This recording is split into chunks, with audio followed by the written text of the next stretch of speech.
The main focus today was to take a look at the near-term and medium-term future of education and technology. We used the Horizon Report to look ahead 5 years at different challenges, different opportunities, and especially different technologies coming up for technology and education.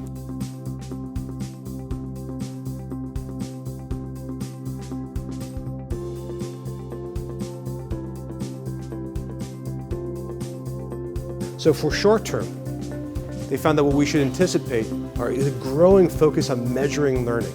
So again, assessment, outcomes and metrics. A second is the increasing use of blended learning designs. As a way of thinking about this, I would suggest that we stop talking about the blended classroom or mixed learning. It's hard to get rid of devices. And on top of that, if you put a Faraday cage around the classroom, if you body search students so they can't bring any devices, the minute they leave the classroom, there's devices, there's phones, there's laptops, desktops of all sorts. Medium-term impact. Redesigning learning spaces has pushed out that 3 to 4 period, in part because that kind of thing takes a lot of capital investment in organization. It's relatively easy to install WordPress on a laptop. It's really hard to physically redesign a room. The second part is there's a shift to deeper learning approaches. So this deeper learning here includes active learning, project-based learning, all the stuff that we know about. It's just a question of implementing it further and getting more and more support from it from outside the classroom.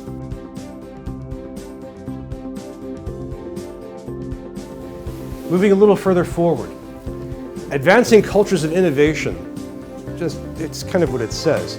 Trying to get campuses more interested in actually doing innovation in the teaching and learning and research spaces.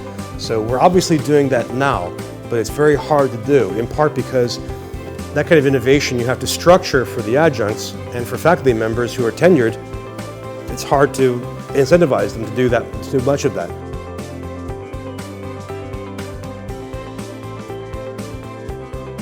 BYOD is very, very, very hard to implement, as I'm sure you guys have all experienced.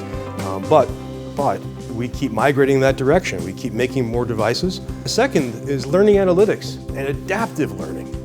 It has multimedia like crazy. It speaks to you, it listens to you because you have to speak the language, but it trains you and it keeps track of where you are. So if there are certain vocabulary words that you're having a hard time with, it'll keep pumping them at you over time after time. It'll refresh you with things that you haven't learned yet. It won't let you go too far because they have a curricular map built in, and it's gamified.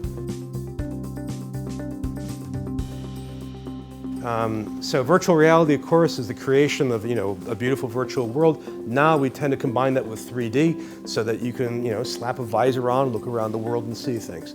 Augmented reality is a spectrum of computing where it simply refers to taking digital content and services and tying them to the physical world.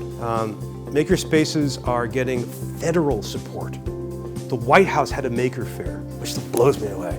Pedagogically, they're fascinating because they're as unvertical as you can get. Makerspaces are often about peer learning or DIY learning.